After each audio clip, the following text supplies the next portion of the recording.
이상철은 서울에서 이지혁을 보고 돌아온 뒤로 마음이 가라앉지 않았다. 이상철은 미안하다 한마디 없이 집에 들어와 식탁에 앉던 이지혁의 뒷모습이 떠오를 때마다 속이 데워졌다. 이상철은 말수가 줄었고 김다정은 그 빈자리를 채우려 더 바쁘게 움직였다. 이상철은 이지혁을 생각하면 아버지로서의 자존심이 쿡쿡 찔렸다. 아들이 멋대로 집을 드나들며 자기 판단대로 일을 벌이는 모습이 낯설었다. 이상철은 스스로도 알았다. 이지혁이 나쁜 뜻으로 그러는 게 아니라는 걸. 하지만 죄송합니다 한마디 없는 태도는 오래된 모처럼 마음에 박혀 쉽게 빠지지 않았다. 이상철은 그 못을 뽑으려 할수록 손가락이 덧나고 피가 스며 나오는 기분이었다. 한편 지은호는 이지혁의 동업 제안을 받아들인 뒤 서류부터 꼼꼼히 챙겼다. 지은호는 공증을 먼저 하자고 분명하게 선을 그었다. 이지혁은 그 말에 순간 자존심이 스쳤지만 이내 고개를 끄덕였다. 지은호의 일 처리 방식이 느리고 답답하다고 생각할 때도 있었지만 막상 일이 벌어지면 그 답답함이 회사를 지켜준다는 걸 이지혁도 알고 있었다. 다만 두 사람의 속도 차이는 매일 작은 마찰을 만들었다. 이지혁은 먼저 밀고 가면 따라오겠지 하는 식으로 미팅을 잡곤 했고 지은호는 합의 없는 약속은 약속이 아니다라고 생각하며 일정부터 되짚었다. 둘의 대화는 겉보기에는 예의 바르게 흘렀지만 문장을 마침표로 찍을 때마다 가느다란 금이 하나씩 더 늘어났다. 박성재는 여전히 약속을 핑계로 지은호와 시간을 보냈다. 박성재는 잠깐 커피만이라며 자연스럽게 지은호 곁에 섰다. 이지혁은 그 모습을 볼 때마다 속에 불씨가 붙었다. 그 불씨는 질투라는 단어로 설명하면 쉬웠겠지만 이지혁의 마음은 조금 더 복잡했다. 박성재와 지은호가 마주 앉아 이야기하는 장면을 보면 이지혁은 자신이 놓친 것들이 한꺼번에 떠올랐다. 지나치게 서두른 투자, 제대로 설명하지 못한 의도, 가족에게 건넸어야 했던 미안함 같은 것들. 이지혁은 박성재에게 화가 난다고 생각했지만 실제로는 자신의 미숙함에 화가 났다. 그 화가 박성재에게 옮겨 붙었을 뿐이었다. 이지환은 우연히 태블릿을 뒤적이다 박영나의 비밀을 보았다. 박영나가 몰래 준비하던 오디션 지원서였다. 이지환은 처음엔 아무렇지 않은 척 넘겼다. 하지만 밤이 되자 마음이 시끄러워졌다. 박영나의 사진 속 웃음은 낯설도록 반짝였고 이지환이 알고 있는 박영나의 하루는 그 반짝임과 멀리 떨어져 있었다. 이지환은 박영나에게 묻고 싶었다. 왜 혼자 준비했는지, 왜 자신에게 말하지 않았는지. 그러나 이지환은 입을 다물었다. 자신이 박영나 곁에서 무엇을 해왔는지 떠올리며 스스로 작아졌다. 응원해준 적이 있었던가 아니면 조용히 기대만 했던가. 그 생각이 이지환을 올감했다. 고성희는 지은호에게 건강검진을 같이 받자고 했다. 고성희는 이유를 길게 말하지 않았다. 요즘이 기회다. 미루면 못한다. 그 말만 했다. 지은호는 순간 마음이 걸렸다. 고성희가 평소라면 괜찮다. 다음에 하자라고 말할 사람이 아니었기 때문이다. 고성희는 몸의 이상을 알아차린 사람처럼 조용했다. 병원 대기실에서 고성희는 손을 꼭 쥐고 지은호의 손등을 한번 톡 건드렸다. 그 작은 동작에 지은호는 이해할 수 없는 불안과 이상한 따뜻함을 동시에 느꼈다. 왜 자신에게만 이 부탁을 했는지 지은호는 끝내 묻지 못했다. 김다정은 처음으로 자신의 손으로 번 돈으로 가족들에게 저녁을 해주고 싶었다. 김다정은 장을 보며 마음이 들떴다.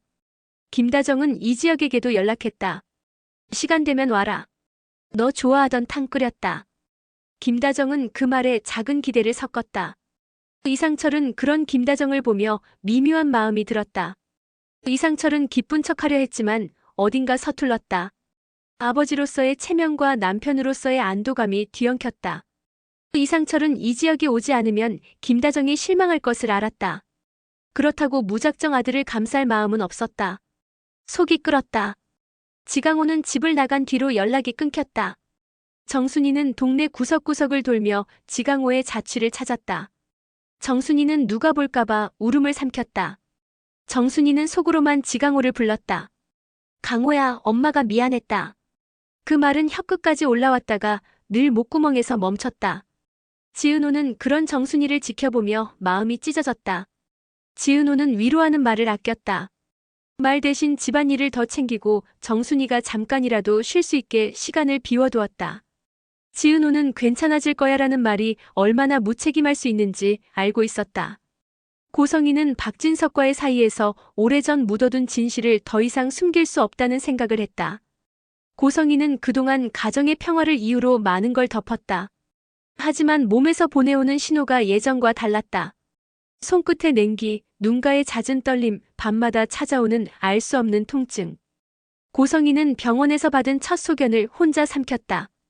정밀 검사가 필요하다는 말이 귓가에 메아리로 남았다. 고성희는 누구에게도 걱정을 주고 싶지 않았다.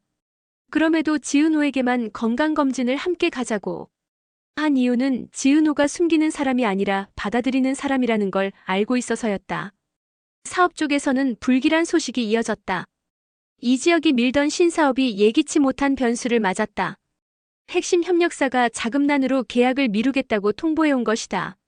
이지혁은 급히 구멍을 메우려 했고 박성재에게 투자 협의를 제안했다.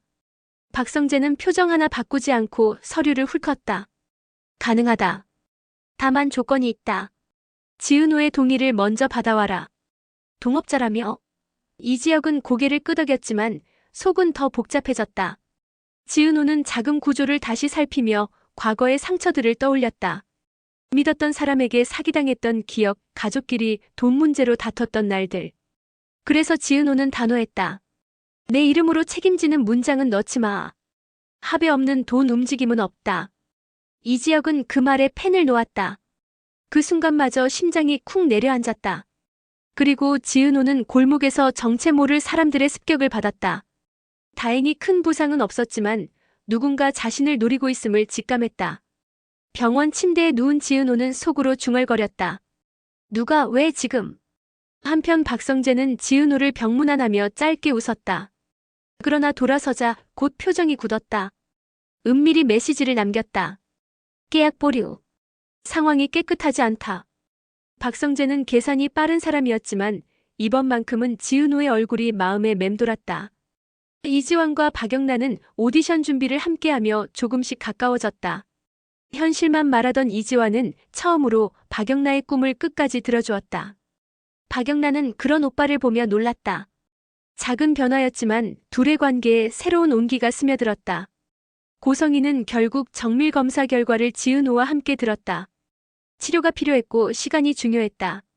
고성희는 무너질 듯 했지만 담담히 말했다. 나 치료 시작해야 할 것 같아. 부탁이 있다. 혹시라도 내가 자리를 비우는 동안 집안일이 이상하게 흘러가면 내가 말려라. 넌 할 수 있다. 지은호는 고개를 끄덕였다. 그날 밤 이상철은 이지혁과 단둘이 술을 마셨다. 이상철은 조용히 말했다. 내가 사과한 거 늦었지만 고맙다. 하지만 아버지도 사람이다. 자식한테 미안하다는 말 듣고 싶을 때가 있다. 이지혁은 고개를 끄덕였다. 다시 사과드립니다. 그리고 부탁이 있습니다. 어머니가 번 돈으로 차린 밥상 앞에서는 서로 탓하지 말아요. 그 밥상만큼은 지켜야 합니다. 이상철은 잔을 들어 올렸다. 하지만 평화는 오래가지 않았다. 그날 밤 지은호의 휴대전화에 익명의 메시지가 도착했다. 오늘 진실 하나가 쓰러진다. 지은호는 화면을 오래 바라보았다. 누구의 진실이 쓰러질지 알 수 없었다. 다만 분명한 건 누군가 그 쓰러진 진실 위에 서야 한다는 것이었다. 누구의 진실이 쓰러질까? 지은호는 휴대전화에 남겨진 낯선 메시지를 다시 확인하며 깊은 숨을 내쉬었다. 오늘 진실 하나가 쓰러진다. 그 한 문장은 위협처럼도 경고처럼도 들렸다. 지은호는 순간적으로 지난 며칠의 일을 되짚었다.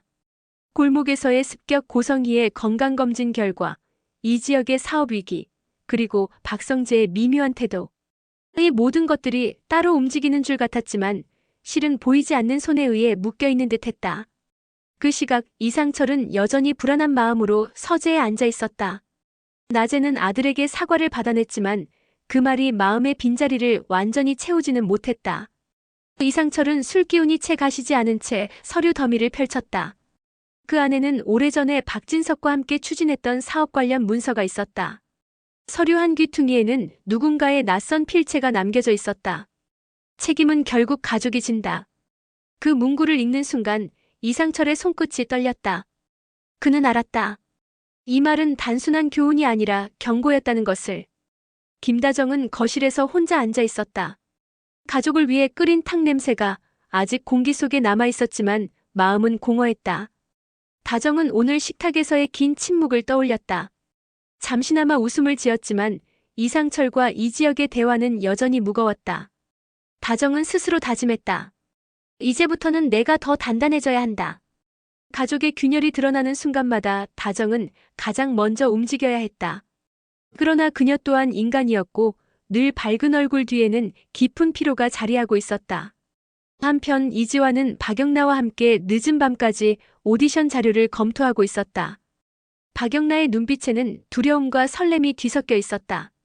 이지화는 그런 여동생을 보며 과거의 자신을 떠올렸다.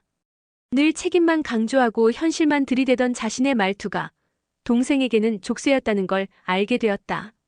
이지화는 이번만큼은 다르게 하고 싶었다. 영나야, 실패해도 괜찮다. 적어도 내가 하고 싶은 길은 내가 지켜볼게. 그 말에 박영나의 눈가가 젖었다. 이지화는 처음으로 동생이 아닌 한 사람의 꿈꾸는 사람을 바라보는 듯했다. 고성이는 집으로 돌아와 거울을 바라봤다. 정밀 검사 결과가 머릿속에 메아리 쳤다. 치료를 서둘러야 했지만 자신이 없는 동안 집안이 흔들릴까 두려웠다. 고성이는 지은호에게 부탁한 말을 다시 떠올렸다. 내가 말려라. 그 부탁 속에는 단순한 가정사 정리가 아니라 오래 묻어둔 진실이 드러나기 시작할 때 발생할 혼란을 막아달라는 의미가 담겨 있었다. 고성이는 거울 속 자신의 얼굴을 똑바로 바라보며 속으로 중얼거렸다. 이제는 숨기지 말자. 하지만 순서는 내가 정한다. 그 무렵 박성재는 회사 사무실에 홀로 남아 있었다. 그는 투자자들과의 연락을 일부러 늦추고 있었다. 지은호와 이지혁 사이에서 벌어지는 불협화음을 지켜보며 자신이 개입해야 할 정확한 순간을 기다린 것이다. 그러나 이번에는 마음이 흔들렸다. 지은호의 병실에 다녀온 기억이 쉽게 지워지지 않았다. 그는 자신이 언제부터 지은호에게서 눈을 떼지 못했는지 알 수 없었다. 하지만 분명한 건 이 감정이 사업가로서의 냉정한 계산을 흐리게 하고 있다는 사실이었다. 정순이는 지강호와 마주 앉아 있었다. 오랜만에 만난 아들의 얼굴은 지쳐 있었지만 여전히 애틋했다. 지강호는 결국 모든 걸 털어놓았다. 빚에 시달리다 누군가에게 휘둘리고 있다는 것, 도망치듯 집을 나왔다는 것. 정순이는 울지 않았다. 대신 아들의 손을 잡고 조용히 말했다. 돈은 다시 벌면 된다. 하지만 내가 무너지면 나는 못 산다. 그 말은 지강호의 굳은 얼굴을 조금씩 풀어냈다. 하지만 두 사람은 몰랐다. 그 빚의 그림자가 곧 집안 전체를 덮치리라는 것을. 박진석은 여전히 집안의 중심을 지키려 했지만 몸은 버티지 못했다. 쓰러진 뒤 가까스로 회복했지만 의사의 경고는 무겁게 남았다. 무리하시면 안 됩니다. 스트레스를 줄이셔야 합니다. 박진석은 마음속으로 되뇌었다. 내가 쓰러지면 모든 게 무너진다. 그러나 그 의지가 오히려 몸을 더 옥죄었다. 그는 가족들에게 자신의 약한 모습을 보이고 싶지 않았다. 하지만 그 감추려는 의지가 아이러니하게도 가족들을 더 불안하게 만들고 있었다. 그리고 그날 밤 지은호의 휴대전화에 두 번째 메시지가 도착했다. 진실은 오래 버티지 않는다. 선택해라. 너냐 아니면 그들이냐? 지은호는 숨을 고르며 화면을 바라봤다. 이 메시지가 단순한 협박이 아니라 누군가의 계획된 움직임임을 직감했다. 누군가는 이지혁을 무너뜨리려 하고 누군가는 고성이의 병세를 빌미로 흔들려 하고 또 누군가는 지강호의 빚을 이용해 가족 전체를 올가매려 하고 있었다. 그리고 그 모든 중심에 자신이 서 있다는 사실이 가슴을 짓눌렀다. 이지혁은 그 무렵 서류를 정리하다가 충격적인 문서를 발견했다. 지은호의 이름으로 작성된 보증각서였다. 그러나 그것은 지은호가 결코 쓸 리 없는 문장이 담긴 위조 문서였다. 맞춤법이 어색했고 숫자의 띄어쓰기가 엉성했다. 하지만 표면적으로는 진짜와 다름없었다. 이지혁은 곧장 지은호에게 달려가 문서를 내밀었다. 지은호는 그것을 보자마자 골목에서의 습격이 떠올랐다. 두 사건은 분명히 연결돼 있었다. 누군가 자신을 흉내내고 있었다. 누군가 우리를 동시에 흔들고 있어. 지은호는 목소리를 낮췄다. 이지혁은 분노로 손을 떨었다. 하지만 지은호는 차분히 말했다. 흥분하면 그들의 의도대로 움직이는 거야. 지금은 버텨야 해. 그러나 버팀에도 한계는 있었다. 그날 저녁 김다정이 정리하던 서랍 속에서 오래된 봉투가 발견됐다. 그 안에는 젊은 시절의 박진석과 고성애, 그리고 어린 박성재의 사진이 들어있었다. 사진 뒷면에는 낯선 메모가 적혀 있었다. 진실은 오래 숨을수록 값이 비싸진다. 김다정은 그 글귀를 읽으며 온몸이 굳었다. 그 사진이 단순한 추억이 아니라 집안의 오래된 비밀을 드러내는 열쇠일 수도 있다는 생각이 들었다. 김다정은 혼자 결정할 수 없었다. 결국 이상철에게 봉투를 건넸다. 이상철은 사진을 보며 입술을 깨물었다. 오래된 친구의 얼굴이 담긴 사진은 그에게 과거의 아픔과 현재의 불안을 동시에 불러왔다. 이상철은 느꼈다. 이제는 과거의 진실을 마주하지 않으면 이 가족이 앞으로 나아갈 수 없다는 것을. 그러나 동시에 그 진실이 드러날 경우 감당해야 할 고통도 짐작할 수 있었다. 그 시각 박성재는 또 다른 전화를 걸고 있었다. 계약은 내일로 미루자. 대신 자료를 하나 더 받자. 그의 목소리는 흔들리지 않았지만 마음속에서는 지은호의 얼굴이 지워지지 않았다. 계산과 감정 사이에서 줄타기를 하듯 그는 서 있었다. 그리고 그날 밤 지은호에게 세 번째 메시지가 도착했다. 내일 아침 진실 하나가 무너진다. 너는 그것을 막을 수 있겠는가? 짧은 문장이었지만 지은호의 머릿속은 복잡하게 얽혔다. 누구의 진실이 무너질까? 이 지역의 사업인가, 고성희의 건강인가, 아니면 박성재의 관계인가? 모든 가능성이 한꺼번에 밀려왔다. 아침이 되자 집안 공기가 묘하게 무거워졌다. 김다정은 평소처럼 밥상을 차렸지만 젓가락을 드는 사람들의 손끝은 어딘가 긴장돼 있었다. 이상철은 전날 밤 본 사진과 메모가 머릿속에서 떠나지 않았다. 그는 말없이 밥을 넘겼지만 그 무거운 침묵은 가족 모두를 불편하게 했다. 이지혁은 아버지의 눈빛을 피했고 이지화는 식탁에 놓인 휴대전화를 몇 번이고 만지작거렸다. 박영란은 눈치를 보며 고개를 숙였고 다정은 괜히 국물만 계속 덜어냈다. 그 순간 초인종 소리가 울렸다. 택배일 거라 생각하며 문을 연 김다정은 낯선 봉투를 발견했다. 발신자는 적혀있지 않았다. 봉투 안에는 복사된 서류가 들어있었다. 그것은 바로 위조된 보증각서였다. 그런데 이번에는 단순히 지은호의 이름만이 아니라 이지혁과 박성재의 이름까지 함께 얽혀 있었다. 세 사람이 동시에 연루된 문서처럼 꾸며진 것이었다. 김다정은 손이 떨렸다. 이 서류는 단순한 조작이 아니었다. 누군가 이 가족들을 하나로 묶어 세우고 동시에 무너뜨리려는 계획의 일부였다. 지은호는 곧장 이지혁과 마주 앉았다. 이건 누군가의 장난이 아니야. 우리 셋을 한꺼번에 엮으려는 거야. 이지혁은 분노로 얼굴이 붉어졌다. 누가 이런 짓을 했을까? 가족을 이렇게 흔드는 사람이 도대체 누구야? 지은호는 고개를 저었다. 모르겠어. 하지만 확실한 건 이건 돈 문제만이 아니야. 이건 가족을 무너뜨리려는 거야. 고성희는 그 서류를 보자 오래전 기억이 떠올랐다.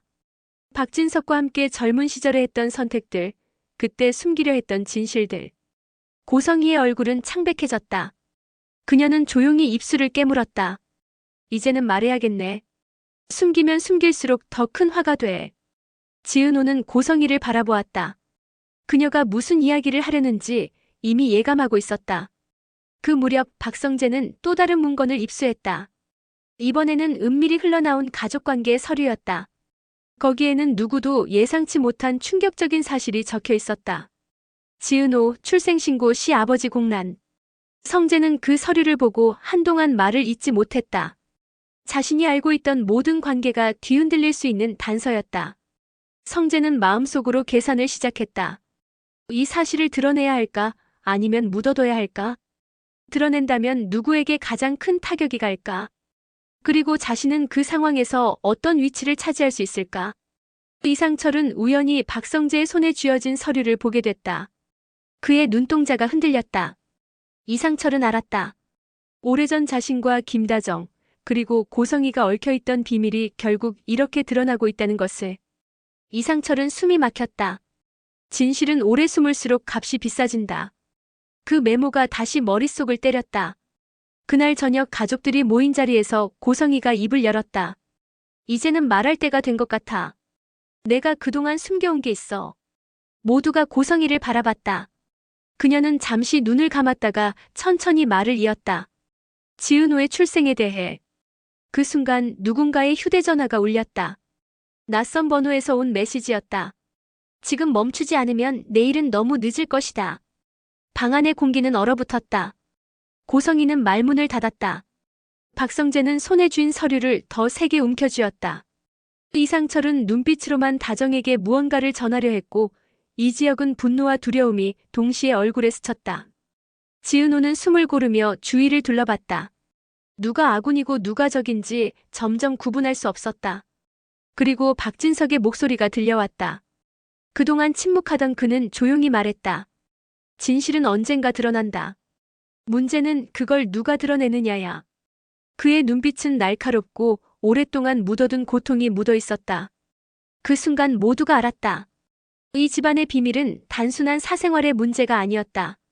출생의 비밀, 투자 실패, 위조 문서, 빚 그리고 병세까지. 모든 것이 하나로 이어져 있었다. 누군가가 이 집안을 무너뜨리려 하고 있었고 그 실마리는 이미 눈앞에 놓여 있었다. 하지만 진실이 드러나는 순간 누군가는 자유로워지고 누군가는 돌이킬 수 없는 상처를 입게 될 터였다.